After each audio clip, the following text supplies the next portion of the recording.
right, everybody, welcome to episode 96 of This Week in Grip. Jed is absent this week, had an obligation with his daughter, so it's going to be the James and Alan show. James, how's everything going? I'm destroyed from yesterday. It's like, when you're 42 years old and everyone's like, yeah, you got friends that are strongmen and they do Highland games, and you get grip guys and arm wrestlers, and they all come over and they all want to do their thing. And of course I'm going to do it all too, but then I forget that I'm a middle-aged man until I'm reminded later in the day after 7 hours of it, and I'm just completely destroyed today. So. Isn't that funny how that catches up with you? I swear I didn't notice it so much, even when I was 40, but it was literally like the 41, 42 mark, where all of a sudden it was just like you flip a switch, and it's just like fatigue sets in. You just can't do it anymore. Yeah, you'd think there'd be a slower progression. Yeah. I was telling Wayne, I said, we were talking yesterday, and he's like, oh my gosh, he goes, you look like a mess or something. And I said, I'll tell you, up until 37, 38 years old. And he goes, well, that's what I am. And I was like, yeah, it's coming. It's coming, buddy. You are going to hit a wall, and things are going to get more difficult. It's like it's going to get snatched right out of them. Yeah. Oh, yeah. And last night, it didn't even take until the next day, until this morning to set in. Last night, it all just set in, and I was like, I don't even know if I can walk up the stairs to go to my bedroom. So. Yeah, I feel everything right in the lower back and stuff. Yeah, it's embarrassing. Of course, since yesterday, we're doing Atlas stones and stuff. Plus, we're doing the Highland Games 56-pound throw or weight throw for height, and we're arm wrestling. So all of this stuff is taking its toll on my back, and I'm not even realizing in the moment. I'm just having a good time. I'm kind of lost in it. And then, it's at one point we came in the house to have a little bit more food, and we went back out in the garage, and I was like, oh, my God. Everything on the back side of me, from my Achilles tendon up through my ass, into my lower back, into my neck hurt. I was like, and that, what's this going to feel like tomorrow? Those are the worst muscles, because it seems like when those things get fried, it just takes all your willpower to do anything else right out of you. You just want to lie down and sleep. Exactly. At least that's how it works for me. Yep, it's the most draining muscles. At about I guess it was about 7:30, because we started at 11, and at about 7:30 we just got done. We were just screwing around. At that point, we were doing 5-10s, plate pinch, and stuff like that. You know what I mean? We're doing 5-pinch stuff, and it was all right, well, we got to unload all these loading pins, and we had the Denny rings set up, so we had 720 something pounds on them, and taking the smaller plates off was fine, but then we got to the 100s and 45s, and it was you should have. We look like a bunch of idiots trying to pull these plates off. Yeah. We were so shot. We were all so shot. And then we tried to get Pork Chop's 250-pound stone in his truck, and forget about it. Forget it. It's still in my garage. The other stones, we were able to get it. Forget about it wasn't happening. You know what I mean? You didn't just grab a sledgehammer and turn it into gravel or something instead? Just say, screw it? That would have been my frame of mind. Yeah, the thought had crossed my mind, but I don't even think I could have swung a sledgehammer at that point. Yeah. I suppose. Yeah, but it was a great time, and we will certainly get to it, because a lot of cool stuff happened yesterday. But meanwhile, Oregon's strongest hands. Yes, that's one we missed last week. I saw the results had posted, and we kind of ran out of time on the show. So let's get into that. So Michael Thomas, he's been running for the last few years a grip contest that he calls Oregon's Strongest Hands. It's something that he always posts on the grip board. I'm trying to scroll back to that right now here. Yeah. See if I can find his events listing. It looks like he's got some strong hands. The events that were listed were the Iron Mine Hub, the finish ball, the flask, the 2 3/8 inch Napalm's Nightmare, and then they had a 12-pound Sledge choke and a silver bullet. So. Yep, that's what I'm seeing. So he had a really neat event lineup. Yeah, he did. I mean, you know, I might exchange the finish ball for something, but you know, I'm not even familiar with that lift. Oh. But that's a key pinch type of thing, is it not? It is, and you can grab it, I guess, any kind of way. Like, I've seen people grab it different ways.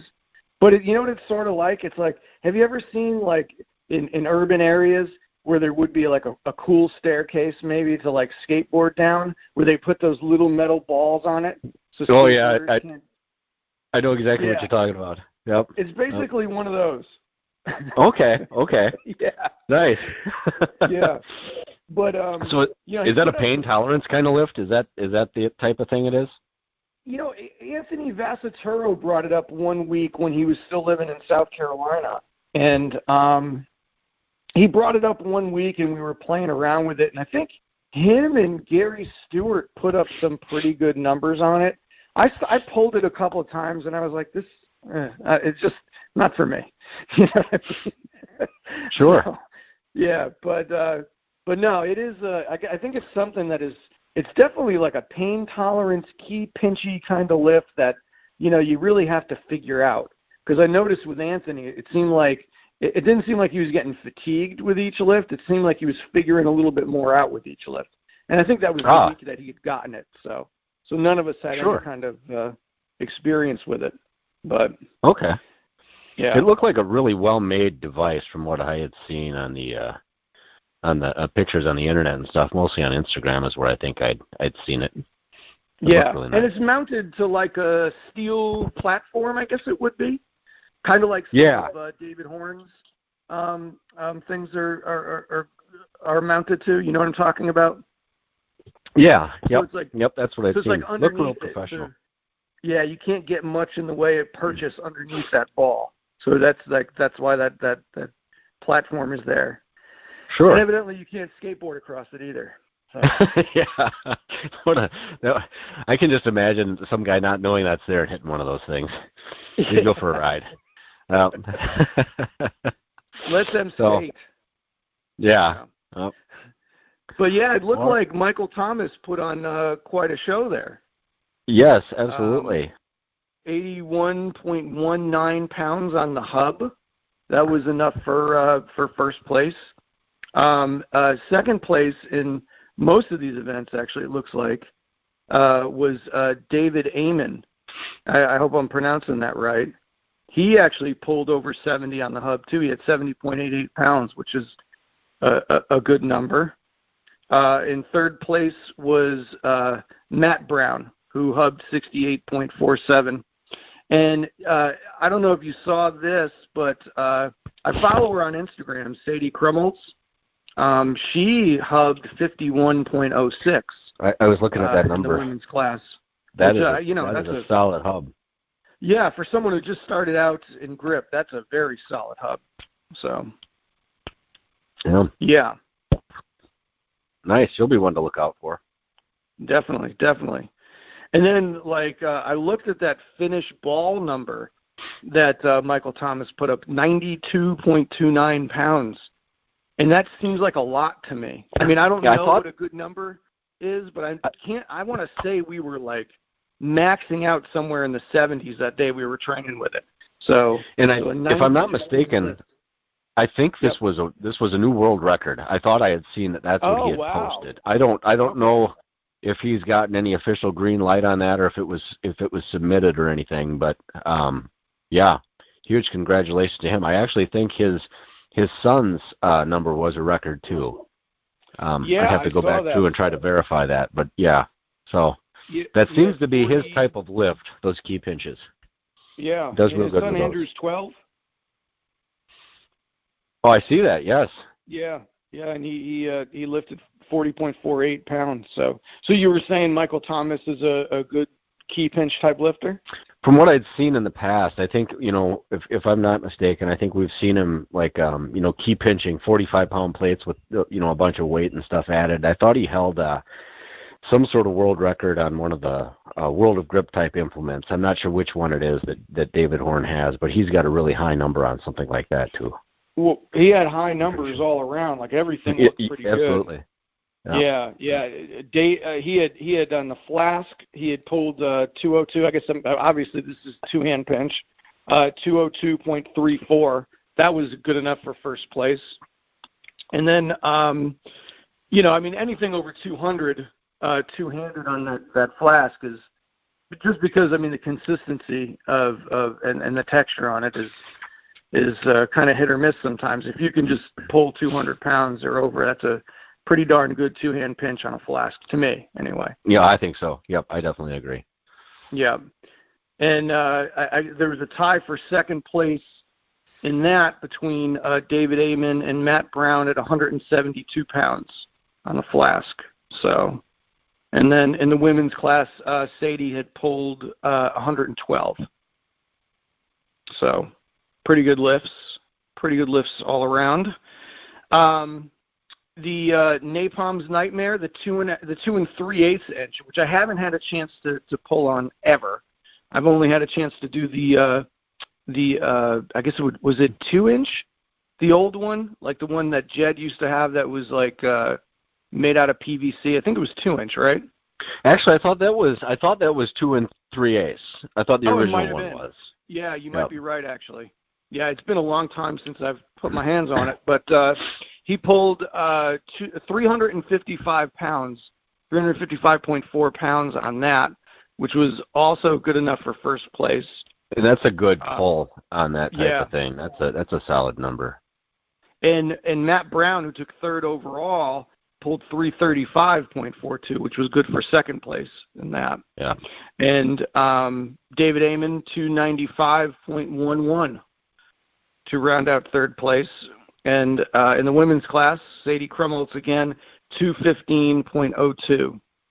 So they put one of my favorites in, which I never see at events, which I would love to see at events, just because I'm so close to grabbing the back of the damn 12-pound sledgehammer now again. But they had the 12-pound sledge choke lift, which Michael Thomas, again, 26 inches back. I don't know if you've ever done that lift before. No, I have no gauge for that at all. I'd seen, pictures of, like, I think Luke Raymond's the one that comes to mind doing some sledge choke lifts. Yeah. And it looked like this weird, awkward, like, arm breaking type thing. It just didn't look comfortable. And it was nothing that struck me as something I wanted to do. Yeah. I shy away from those ones. Oh, but it's so great for developing radial deviation strength. I mean, sure. It's phenomenal.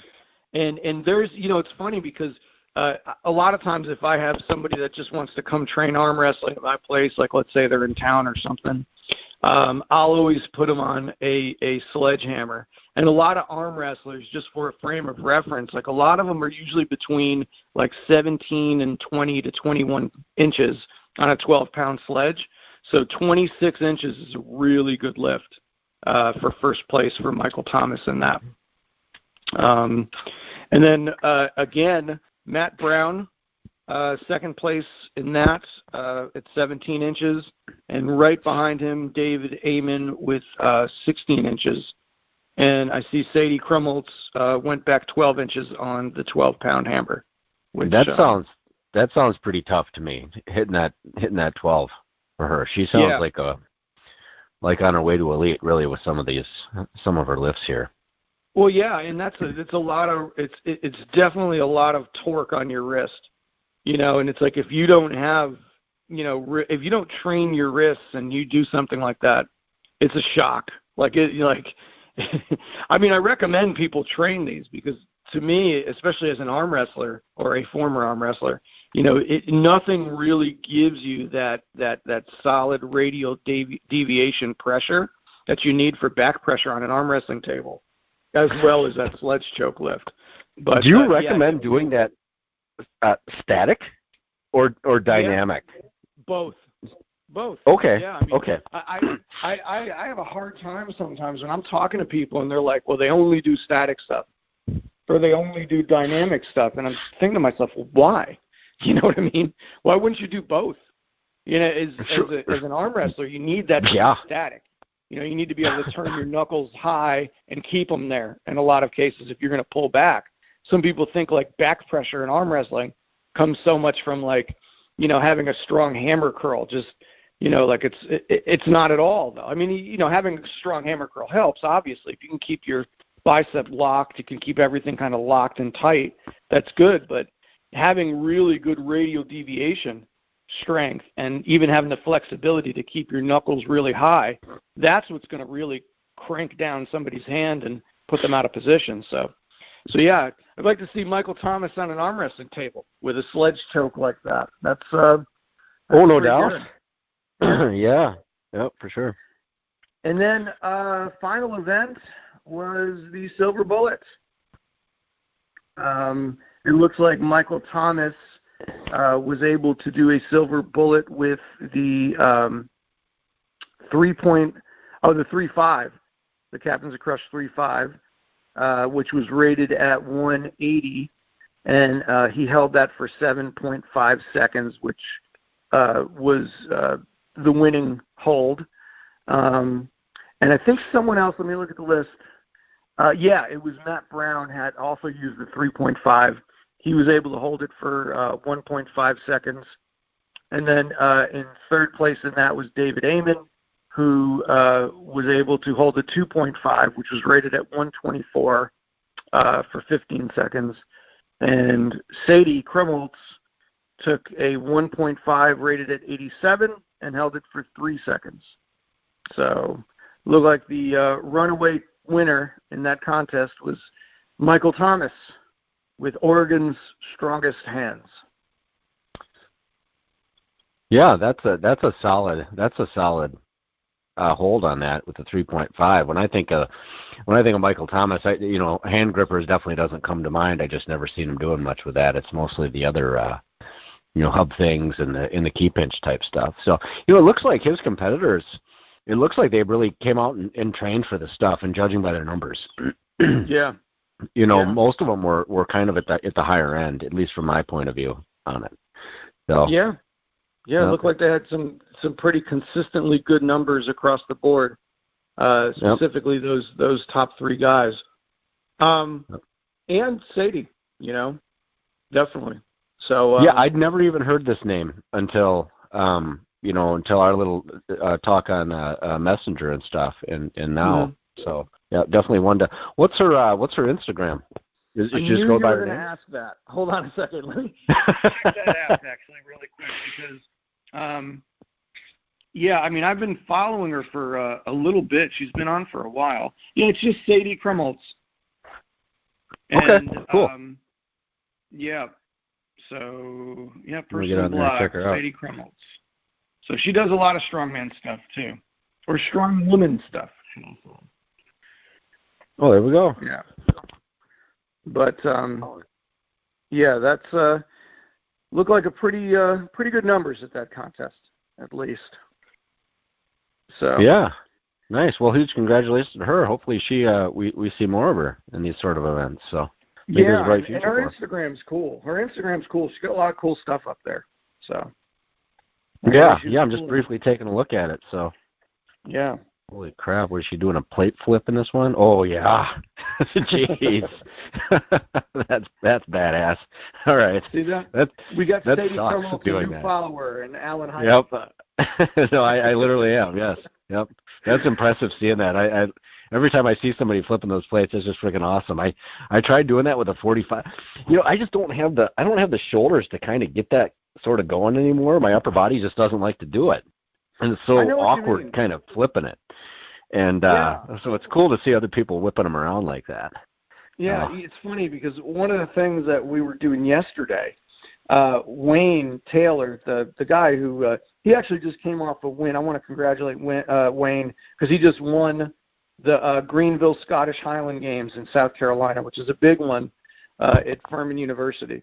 So So congratulations to Wayne, but he was showing us something that he does for his grip, which is taking dumbbells and grabbing one by the end and either, doing curls with it, like doing like reverse curls with it, or doing flips with it and catching it. So, pretty reverse curls, that's gotta be crazy. That's quite the lever on the end there. Yeah. I'd never tried a dumbbell flip. That's got to get dicey when if it hits the ground, I suppose. Yeah. Be unpredictable. Yeah. And it's interesting. We did that yesterday about 6 hours in. So, it was the Olympics at my house yesterday. It's like the strength Olympics. You got to hear about that. We start, I'll tell you all about it, but we really didn't start doing a lot of grip-related stuff until the end. So yeah. But we had a great time, man. We ended up with 14 guys who, either do arm wrestling, strongman, Highland Games, and or grip yesterday. So it was a really good turnout. My wonderful wife fired up the grill, so we had plenty of really great food. A lot of alcohol, which probably in hindsight, not the best idea. I was going to ask if there was any hold my beer and watch this moments. So. There were so many of them, it was unbelievable. My favorite is, we're doing the 56-pound weight throw for height. Have you ever seen that in the Highland Games? I think I've seen. I don't know if maybe not that in particular. I follow Matt Vincent on YouTube and Instagram. If you're familiar with that name, he was a Highland Games competitor. Okay. From years back. He'd wound up getting some knee injuries and stuff. I don't know from that or not, but it pretty much took him out of competing. So, okay. But I've seen some of his stuff. I don't know that he even does grip or anything like that. I think he just does general strength training and stuff. Kind of has his own brand of clothing and stuff that you see out there and things like that. But he was never like a grip guy that I'm aware of. I don't even know how I got to following him actually. But yeah. But yeah, so that's the only little bit that I actually know about Highland Game type things. Well, with this 56-pound weight, it's a Highland ring. So it's like a Denny ring, which you'd see on the Denny stones. It's a Highland ring, and it's attached to this big, like, rectangular weight. It's almost like if you took one of those rings and attached it to a scale weight or something, Yeah, I know what you're talking about. Yeah. So what you have to do is you have to, swing it down, like, between your legs and to the side of you, and then, like, throw it up as high as you can. The problem is, what's that? So is it like a kettlebell swing orientation is how you start? You kind of chuck it up over your head, or is it going front? Yes. It is very much like taking a kettlebell and throwing it up behind you over your head. The only trouble is when you've had several beers,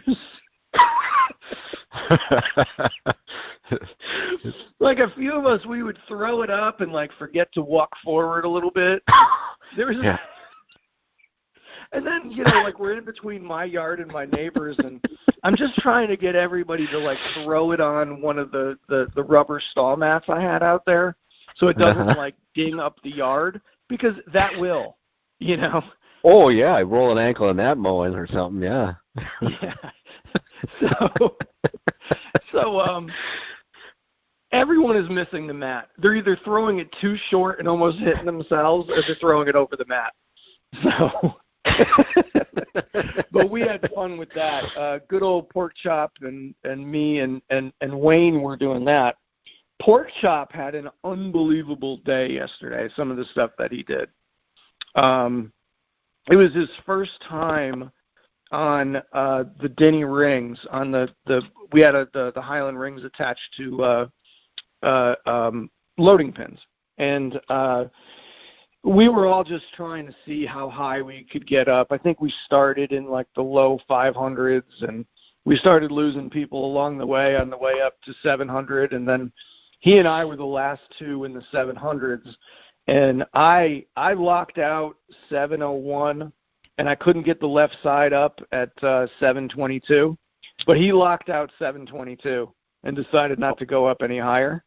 So Sure. So yeah, he outlifted me on that, which makes sense. I mean, his deadlift is up in the close to 600-pound range. So he was able to pull that, and he felt like he could have went a little bit higher, but he wanted to save some because we were doing Atlas stones, and on the Atlas stones, a few of us had the 250 up.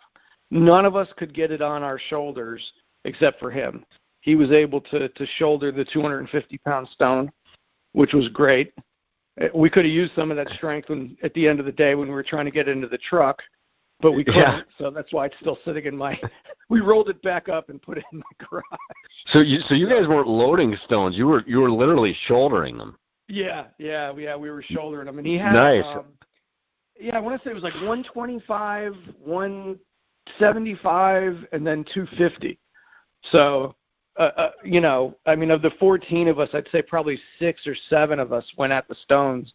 And, a couple of the arm wrestlers tried it, like Todd Emmel tried it. And I know Mike Bianchi would have tried it. Mike Bianchi showed up and arm wrestled, even though he had labrum surgery. So he's sitting there in his sling with his right arm, and he's arm wrestling people left-handed. Yeah.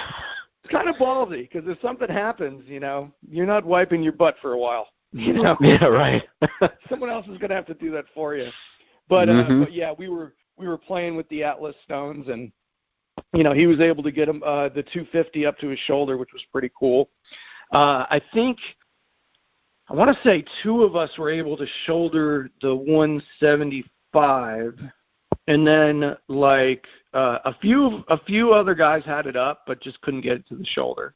And then the 250, a few of us had it up but couldn't shoulder it. But good old Pork Chop did it. So he also arm wrestled, and arm wrestled well against, like, really seasoned guys. Like, we had, some pretty high-level professional guys, locally that came by and arm wrestled. And good old Pork Chop was holding his own, which was great. And then he's on this sledge levering kick, and he managed to lever. He started out. He really just wanted to get a 14 because he had done a 12, pretty strict. So he wanted to try a 14. So he does the 14 with both hands, and then he does my 18. He skipped over my 16 and went to my 18 and was able to lever that with both hands. Oh, wow. Yeah, we had a sledge levering contest too. He and I both did that, and both of us failed on the 20 because I'm out of practice with it, really. But yeah, he ended up being able to do that, and he was explosive through it too. It looked like he would have been able to do the 20, but he wasn't. He pinched 235s for the first time yesterday. Good old Pork Chop. So yeah, he all around, he just had a really good day, Nice. You said he's in his early 20s? Yeah. Oh, he's in his early 20s. He is a strong kid. He's big too. Have you seen any pictures or videos of him? I did. Yeah, I was looking at some of the stuff you posted on. I think it was. I don't know if it was Instagram or Facebook, but I definitely saw some of the stuff that you posted. So yeah, he's a big dude. Yeah, no doubt about it.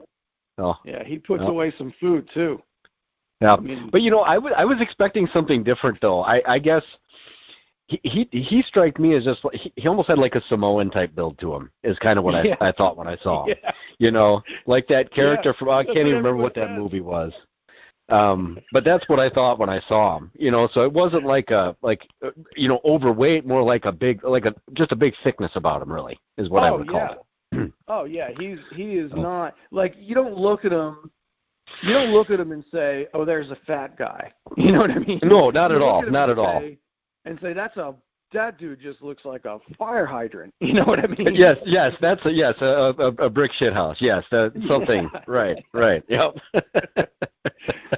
So yeah, we had at some point yesterday. I mean, Like we literally did everything we could think of except for bend. Like we were tearing phone books and stuff and cards, and then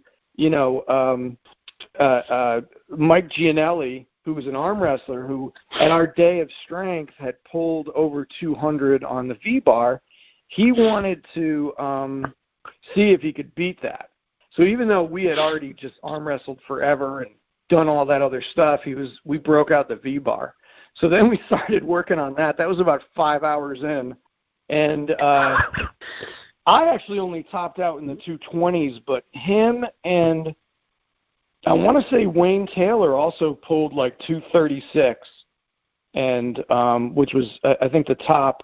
And then Pork Chop pulled in the 220s as well too. So, but yeah, definitely not. Like we weren't in. If we had done that first, I would imagine the numbers would have been a lot better. If you know what I mean. Oh no, I do. Yeah, absolutely. Yep. Yeah. And that V-bar, there's some learning curve on that. I don't think people ever just walk up to that and hit it right. There's some you watch how like the good guys at it, Adam Glass and Cody Burns and Gil, they got kind of a technique and that rotation, they got it figured out. And I think that's puts some big weight on that lift once you get that down too. Yeah, I was telling Pork Chop that yesterday because he had asked, he goes, well, what does Bob pull on this thing? And I said, I've seen Bob pull over 300 on it in training. He was like, what? I said, yeah. I said, there's guys out there pulling over 300 on this thing, like several guys. Like he asked me what like around the world record was, and I didn't know. So do you know what that is, Alan, on a 2-inch? Well, I think, I know Adam Glass had pulled like 350, and that was plate weight, a semi-unofficial thing. But I think there's some guys they're in the 330s, 340s. That's what comes right off the top of my head, like in competition kind of thing. Yeah, that's disgusting. Yeah. Yeah. Yep. No, we had a guy here at the King Kong that year that we held it. He pulled over 300. So it was. There's some big lifts on that. I personally, the best I ever did, I hit 200 on it, and that's just not my thing. I can't get all excited about the V-bar for whatever reason. I don't have a personal gripe against it. It's just not fun for me. I don't understand it. Yeah. I know what you mean. Yeah, I'm not too big on it either, and it kind of gives me a strainy feeling I don't like in my bicep, and I need to preserve those. Absolutely. Yeah. That's one thing that makes me a little timid too nowadays. My stuff isn't hooked up at the same place it was when I was born anymore. So, the idea of torquing like that, just I don't know. I think I'll pass now. Oh. Yeah. And I'll tell you though, like those guys, like the arm wrestlers, really liked it. Like they were pulling on the V-bar yesterday. They put up some pretty good numbers. Like I said, there's only a few of us over 200 on it, but I don't know. Have you ever arm wrestled at all, Alan? Just a few times here and there. Because I got a friend now that he arm wrestles. He's real serious about it and stuff. And I mean, I can't make a dent in this guy. Okay. And but so I have somewhat of an appreciation for it. So I would think. To me, like arm wrestlers, I would think the V-bar would be kind of built for them. I think they got the heavy biceps connections where they probably wouldn't be at such a high risk for injury to that area. They got such a high loading on that throughout the arm wrestling type of thing. At least that's how it works in my mind. That's all built up on them. Yeah, I would agree with that. I think, the interesting thing about V-bar is like, I'm not saying it's like all a hand size thing, but I noticed like the guys who were here that had the bigger hands, like they weren't even the stronger arm wrestlers yesterday, but they were definitely pulling more weight on the V-bar. And I think again, it's just that maybe they get just a little bit more purchase on that bar.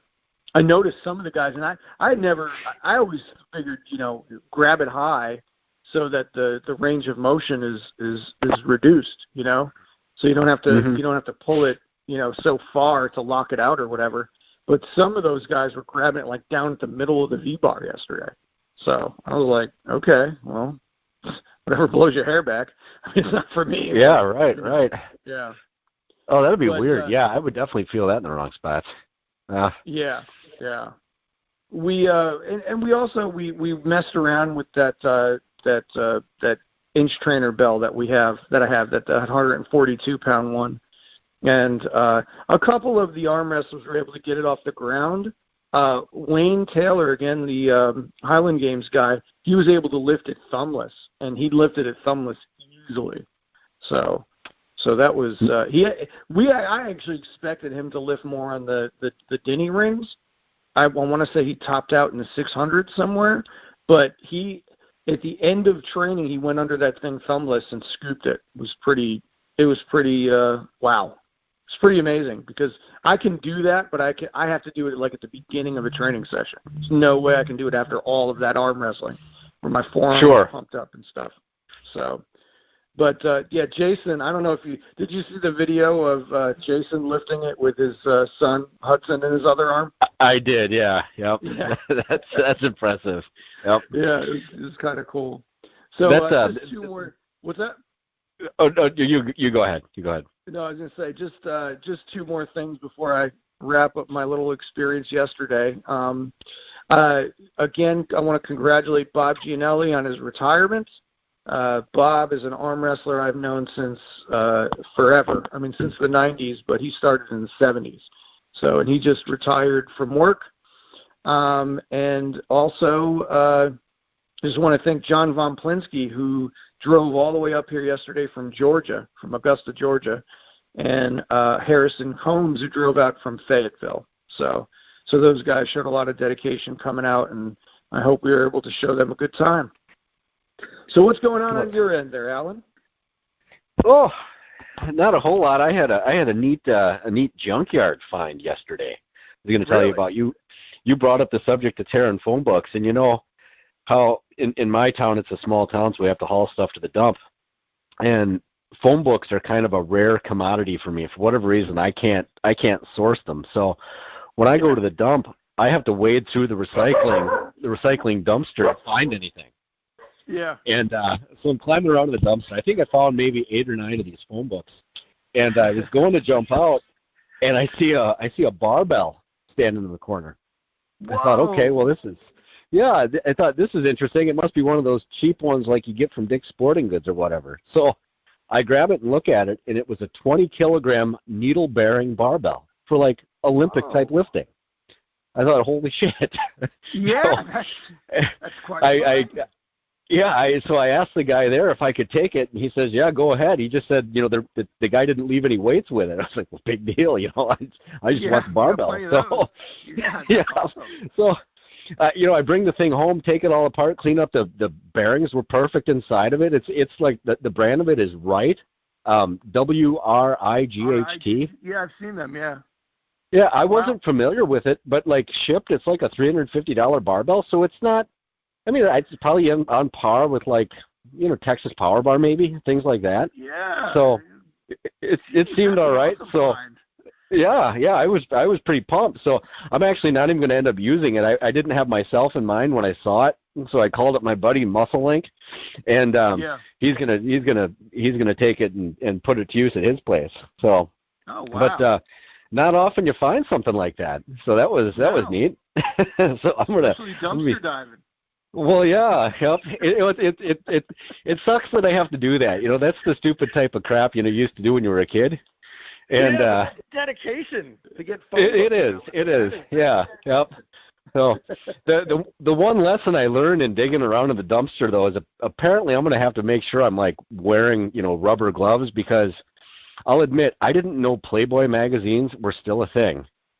And when I was digging around in there, I found some. Pretty sticky. Yeah. Okay. So, yeah, it's just word to the wise. If there's anybody out there like me doing this kind of crap, you might want to, put on a tactile prophylaxis. It's make sure you have all your shots. Yep. It could get a little dicey. Oh, that's awesome. How's the feeling? We haven't had an update on your shoulders. Getting better actually. Left arm, that was my most recent one. The range of motion has been kind of slow to come around, but strength is coming back. Training's been, been on the up. I'm actually seeing some improvement that I hadn't seen in quite a long time. So Awesome. excited to sort of get back to normal. I think my days of some things are pretty well done. I don't know that bench press and stuff like that's going to be out there for me anymore. That it's worth the risk. But I switched over to dumbbells, and I'm really, honestly, to me, I've noticed that doing presses with dumbbells causes me a lot less shoulder strain, especially the next day, than if I'm using the barbell. So right. I don't know. Because it's like you can change sort of your hand position, whereas on a barbell it's fixed. So absolutely. Maybe, yep. Maybe that'll be in your future. Yeah, and I'm definitely got to be thinking about that thing. We were talking about, getting in our 40s now. It's like I need to make sure I'm actually after, the right thing here, which at this point it's literally the grip focus for me. So there's no sense in getting wrecked on stuff that really just doesn't matter anymore. Yeah. So there's plenty of other ways to get strong. Yeah. I had a lot of the guys yesterday ask me, if I'd ever come back to arm wrestling, because, I was doing pretty well yesterday on the table, and they're like, how are you not arm wrestling? And I'm like, well, I'm just not, I'm not interested in it right now. It's not it's not a thing I'm looking at. But I was telling them, in the future, like I'm staying heavy right now because, I have some pretty big boy strength goals, and when I hit those, then I don't know. Not that I won't still do strength-related stuff. If I can get my shoulder healthy, I'd love to, get back into steel bending or something. But yeah, I want to kind of reduce the weight and get more flexible and more fit, and maybe then I would go back to arm wrestling in a lighter weight class or something. So I know what you're saying, Alan. My dreams of benching 400 plus like I used to have, and they're gone. So at least they feel like it. So. It's the unfortunate part of it. We all get there sooner or later. I'd rather it have been a little later, but it is what it is. So yeah, for sure. But at least it's nice because it instead of having like 20 things out there, now it just kind of narrows the focus a little bit. But, yeah. Yep.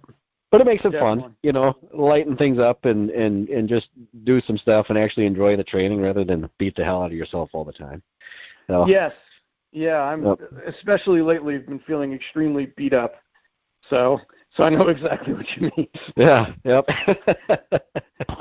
So did you have a chance to look at some feats? Any recent feats? I gotta bring some of this stuff up right now. I have been a little bit lax. What did you see out there?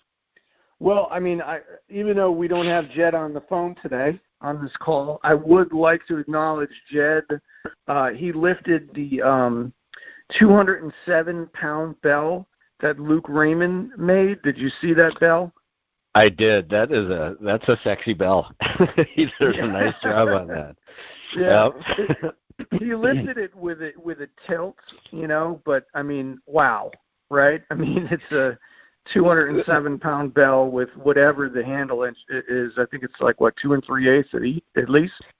If that's like the other ones, that might be close to 2 5/8, unless Luke had that thing turned down a little bit or something. Because I bought one of Luke's lighter ones, like 140 pound, and that's a legit 2 5/8 inch handle. Wow, so that's a big boy. Yep. Yeah, that's no lifting. Necessary. The one thing about Jed that I like when he does those things is he called the lift exactly what it was. He acknowledged the tilt right out of the gate, and that's legit. If you say that, then you're covered. That's perfect. Exactly. And lifting that with tilt, like I ain't doing that. No. Only a handful, pun intended, of people are. Think about it. Yeah, it's badass no matter how you slice it. So and he'll get it straight up one day. His strength is always on the rise. Oh. Wow. And other sort of thick handle bell feats. Did you see Joe Sullivan's rows? with the inch dumbbells? That I did catch, yes. I don't know. They must have had like a training session there or something. At least it looked like it's at Jed's place. Yeah. He had the 169-pound Sorinex replica and the 174-pound Selene replica. He was able to do rows with, which obviously amazing feat of strength right there. Yeah, he's got some crazy strength going on. I don't know if he was able to lift the inch the first time he walked up to it, or what the deal was there. But he's got quite the grip on him. He manhandles it. I really do believe, like, he's one of those guys. He fixates on a goal. That's why, I could see him cleaning it someday. He also did. Well, what were you gonna say, Alan? No, he was actually. It's funny you talk about cleaning it because he was actually looking to sell his inch dumbbell to get like a baby inch for working on cleaning. Oh wow! He was saying, I saw that post on the grip board, so that's something on the horizon for him anyway. Yeah. Hey, he also did? Speaking because levering came up yesterday, and for a while there I was working on that 220-pound crucifix lever, just to get one rep with both hands at the same time.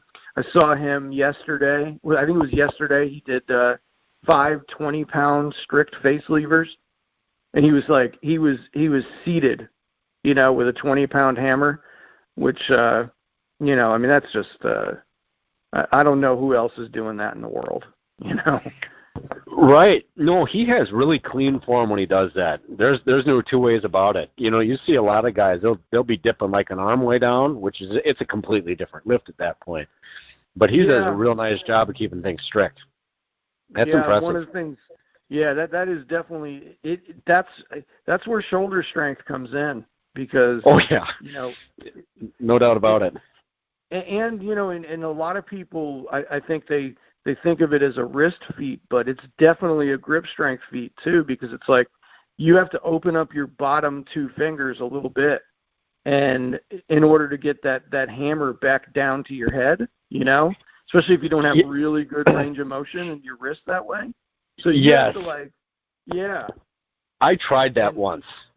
It was no 12-pound or anything. It was like, I don't even know what it was. It was no 12-pound. And my wrist doesn't want to do that. And I literally had to let those couple fingers slide. And it gets kind of dicey. Yeah, you just about get a mouthful. It's weird. Because you start thinking, well, if this thing comes out of that ring finger, I'm going to get a hematoma on my forehead. It was strange because I was doing it in my basement and I had to do it kneeling, because I just don't have the ceiling height to, you hold a big sledge in your arm standing up. I don't have like 10-foot ceiling, whatever, So that comes around and it was there's a learning curve there because I almost had to cheat to make it want to come in just because that. I just don't know how people get their wrists to flex like that. So it was strange. Look, I used to stretch my wrists in every direction except for back. Which, my right wrist will not bend backwards. It'll bend back only a little bit. And I know it's from a lot of arm wrestling and a lot of wrist curl training and stuff. But I used to try to stretch it in both directions, ulnar and radial, and try to get as much, as I could in terms of range of motion with that. And my gosh, I still can't pull those hammers back to my head without opening my hand up a little bit. So yeah. But the other feats that I noticed, Joel Dirks was doing pinches and holds with 5 10-pound plates, and didn't look like thin ones either. Smooth side out in each hand. He was holding for I think it was about 10 seconds. So Joel is still doing a lot of grip stuff. Willie Gunther, do you know that name? I think I've heard that name. Yeah. But it's nobody that I follow or anything, I don't think. He has been for a while trying to tear 3 decks of cards at once. Oh wow. Yeah, and he managed to do it. I meant to go back and look at the video to check what kind of cards they were, so I don't know what the brand was, but I don't know. I'm feeling like even if those were like dollar store cards, you know what I mean? That would still be, 3 decks of easy cards is going to be hard as hell. Yeah. Exactly. You don't see people doing that. Yeah, so I saw that and was like, whoa, that's a hell of a feat. And then did you see any of Jaden Majeski's work with the doing like I saw some stuff I think that he had posted. It's he's really new that I've started following him. Yeah. So nothing's jumping right out at me. But I've seen his stuff recently. He was crushing apples and making French fries with potatoes, basically. So he was not only a very good steel bender and an arm wrestler, but he is also a formidable enemy to fruit and root vegetables everywhere.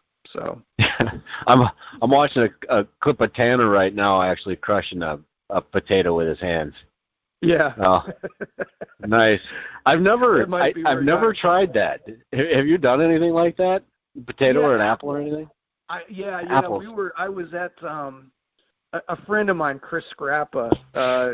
He's an arm wrestler in Connecticut, and we're over there one day. I was up in Connecticut visiting, and I was at his house. He just bought a house with his wife Kelly, and I was up at his house, and he wanted to have a race to see who could crush an apple faster. And it was the first time I ever tried it, So I managed to do it. I had to kind of figure it out a little bit, and then we were pulling them apart with two hands. We were doing that too. So. Oh, sure. Oh yeah, apple juice all over their new carpet. That's something I should actually try. I fell into that egg trap. The whole. Have you ever tried crushing an egg? It's like, you know what? That's doable. That's absolutely doable. But it's something you do it outside. I did it inside twice, like an idiot. And how you did it? It's not one of those indoor things. Yeah. You can't believe how much that shit goes everywhere. I mean, like 3 months later, you'll still find it. Egg yolk, eggshell, something. It's everywhere. Look at getting a gasket of your refrigerator, anything. It's absolutely. It's just awful. Alan, you're over there worried about what you're going to get in those dumpsters. I think you need to worry more about what's going on in your own house there. I know. All over the place. I know. Well, it's funny that the second time I did it, I thought, I'm going to put because I wanted to make sure that it wasn't just a fluke that I did the first one. I thought, well, anybody can do it once, right? It's a real test if you could do it twice. So then I put it in a Ziploc bag, and all that did was turn it into one of those bakery pastry shooter things. It just funneled the shit that came out of it. It was like a super soaker stream of egg that came out. And it just disgusting, I thought, that's enough. I guess there's just, I guess I can just crush eggs. I know it now. I don't need to keep doing this. That's what you're just sort of like, you know what? Yeah, this experiment is over for good. Yeah. So the apple sounds better, because it's not going to instantly turn into applesauce where it squirts everywhere. I probably just get chunks and stuff, Yeah, you do. You get chunks and there's juice and, So, not quite as explosive. I didn't even know the damn thing was gonna actually crush, So I'm sitting there playing with it, and I'm like, okay, well then all of a sudden, boom, it just pops, and it's like there's just apple shrapnel all over the floor. So. I gotta try that. I wonder if there's this might sound weird, but is there are all apples created equal? I don't even know, man. Seriously, I think I only did it that one day. So maybe that's your next test, Yeah. Then you'll have enough egg on the floor and apple that you can scrape together. Maybe you can make a pastry, like an apple strudel. Yeah. Well, my wife and son are at the grocery store right now. I should have her pick up some apples and maybe some potatoes. Yes. I can try to give her the test. Yeah, hold on. You just send her a quick text, Alan. Go for it. Yeah. So speaking of funny, did you see Brian Hunsaker in Africa? He's in Kenya. And I did see a clip from him. What was he doing? He wasn't lifting any big stones this time, was he? It was something different, right? No, he was having a jumping competition with the locals. He was saying that the way that they, I guess, show their manhood is that they all get in a circle, and then one person enters the circle, and the highest jumper wins. So, all 7'9" of them, got into the middle of the circle and participated. That's not so bad. That sounds better than those things where you see people like standing across the table and smacking each other. Yeah, yeah. I mean, it's certainly a more peaceable way of proving that. Oh. Sure. Right. Well, I sure wouldn't jump very high. Man, I used to, but now it'd be you'd have a hard time slipping one of those phone books you find from the dumpster. I know it. But yeah, that used to be my thing. I could run, jump, and throw and not do anything else. And now I can't run, I can't jump, and I don't throw nearly as well without pain. So sure. So hey, I guess I was hoping to talk with Jed about this too, but I mean it just happened this week. Qinshen Yang had closed a GHP 10. It looks like he sets it and tries to do a negative with it, and he holds it closed for a little bit. Have you seen that? Yeah, I think is that the one that you sent us on Messenger? Yeah. Yep, I did see that. Yeah, yep. That's some serious stuff there. You don't see people playing around with GHP 10s. Yeah, so that's legit. Like it really ripped up his hands too. Oh, I'd imagine. A whole bunch of skin with it. So that's he's a pretty young guy, isn't he? He's 18. 18. That's okay. I was envisioning older than that. Holy crap. Yes. He's 18 years old, and I mean he's already closed a GHP 9. He's played with number 4s. I mean I really think, I mean just based on the way that I've seen him set his 4s and some of his other grippers, I really think he could credit card set a 4 now. I mean I don't know what they're rating at, the 4s that they're sending out to people, but my gosh, I mean I know. I think it was Matt Cannon who said those GHP 10s, they usually rate in the 260 range or something.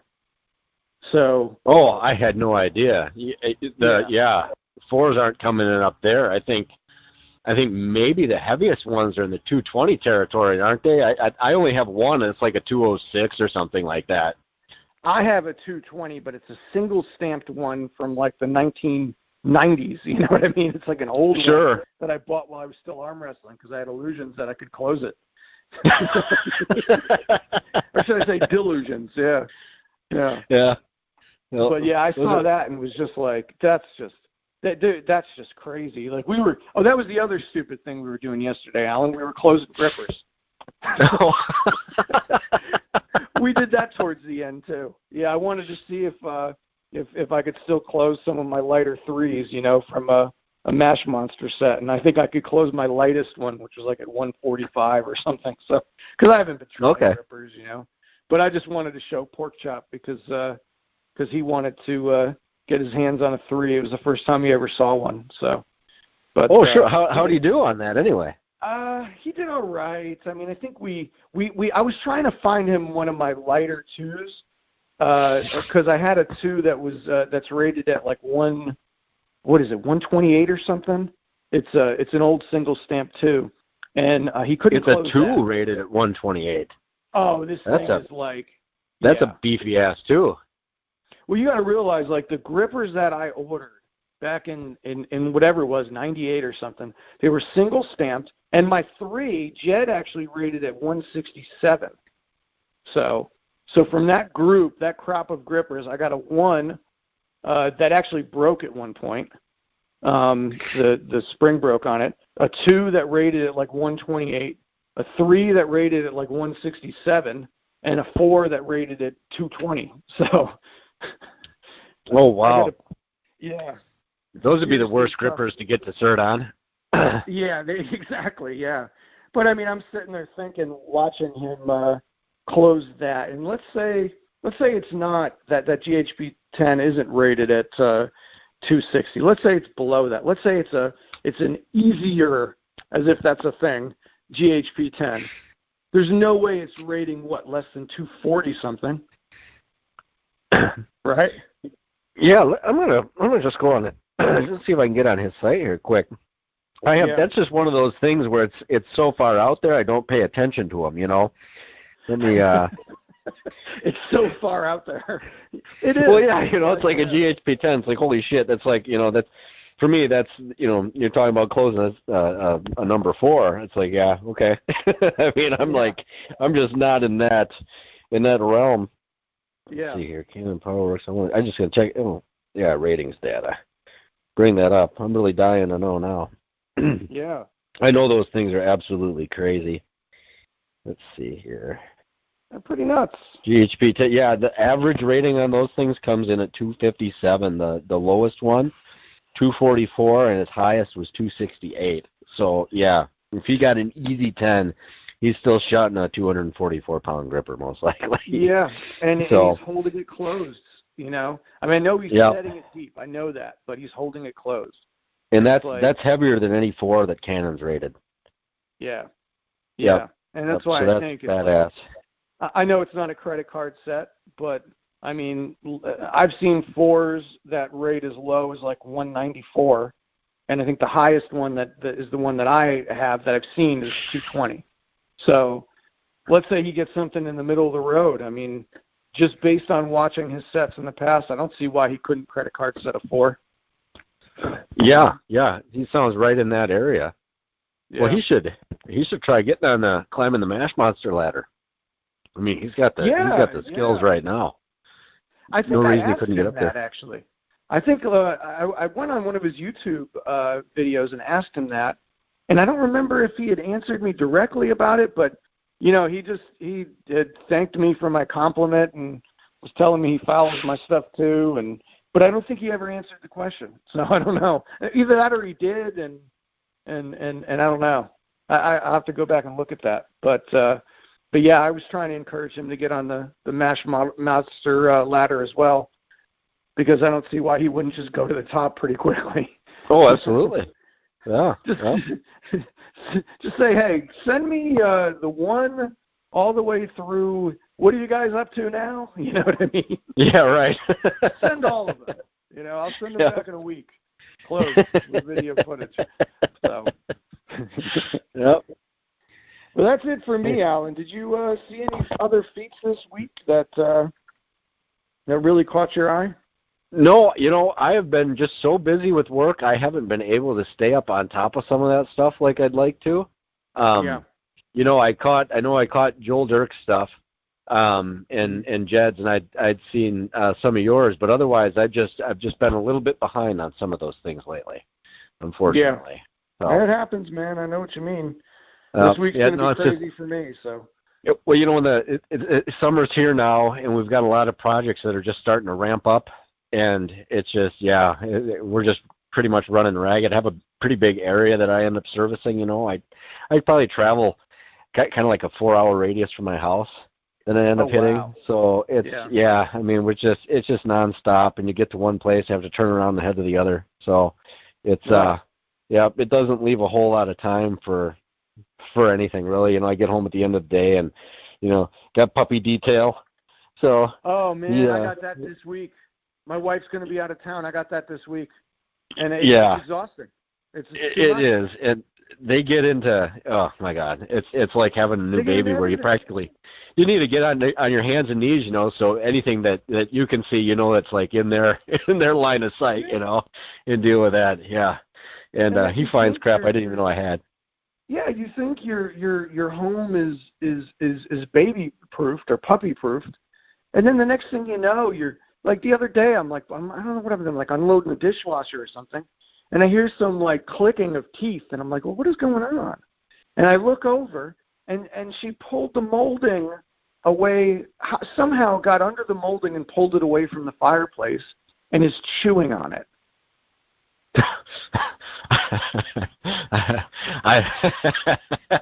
I'm laughing with you here. So this week I'm kind of with you, man. This week I'm going to be coming home really late because I work late. We have a sitter for Evan, our youngest, but he's got all stars for baseball. And then it's going to be like I get home, after a day full of trauma therapy, and I'm going to have to, attend to the puppy, do homework, and with Evan, and it's just going to be a lot. You know what I mean? Absolutely. Yeah. So staying up on Feats and all of that other stuff is going to be difficult this week, because especially with the wife out of town. So, so I'm with you. Yeah. No, I'm trying to do my best, so I don't want anybody to think it. I'm definitely not intentionally ignoring anybody. Yeah. So, we'll have to rely on Jed this coming week to be there for us. Yep. Maybe we could have Jed fly to each place and puppy sit while we look at Feats on Instagram. Yeah. Say, how big is your new puppy now? Oh man, she's about 30 pounds at 11 weeks. So. Okay. So she's a big girl. Yeah. Well, geez, the vet told me they wanted to see my dog gain about 10 pounds a month right now for a while. Yeah. And I imagine you got to be in that same territory. It's just going to start getting huge fast. Yeah. Yeah, you blink your eye. It's like when they sleep, they grow. So. Oh, they do, and it's like you wake up in the morning and you're like, "How you look bigger? You just look bigger." Yes, it's just like that. It's like watching it, like dandelions grow on your yard. Nothing there one morning, the next day you got 1,000 of them. Yeah. That fast. It's like that, and then you also get all the little pinholes in your hands and arms. Yeah, you're not kidding there. I can't wait until the teething happens and the dull adult teeth show up. Oh gosh, these puppy ones are vicious. Yep, little razor blades. We have bit off more than we can chew with these puppies at our age. I know it. It's rough. Yep. Yeah. Oh. But that is all for me this week, Alan. I don't know what else you got. Yep. Nope. I'm covered too. So, guess we'll wrap her up. Well. Yes, sir. That's it for episode 96 of This Week in Grip. Thanks for listening, everybody. Hope you enjoyed it. Make sure to like, share, subscribe, comment down below. And hey, thanks, James. This has been a really fun one.